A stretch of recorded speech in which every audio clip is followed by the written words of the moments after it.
বিষয়টা এমন নয়। আমি আসলে কারোর ওপর জোর প্রয়োগ করতে চাই না। কারো যদি ইচ্ছে হয় তবে সে আমায় ভালোবাসবে, আর যদি ইচ্ছে না হয় তবে তার ভালোবাসতে হবে না আমাকে।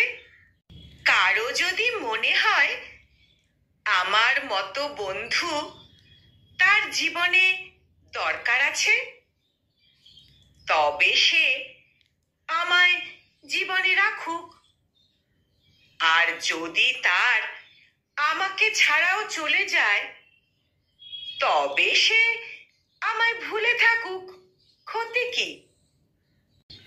জোর করে আসলে কখনোই কারো আপন হওয়া যায় না। জোর করার কারণে অপর মানুষটা আপন হওয়ার নাটক করে যায় মাত্র, এর বেশি কিছু নয়।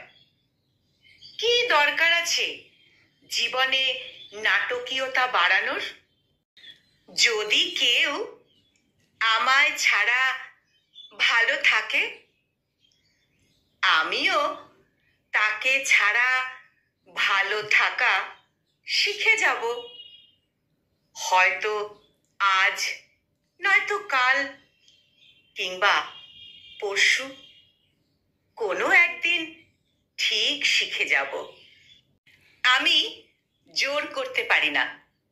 এই মোটিভেশনাল স্পিচটি উচ্চারণে আমি নিবেদিতা।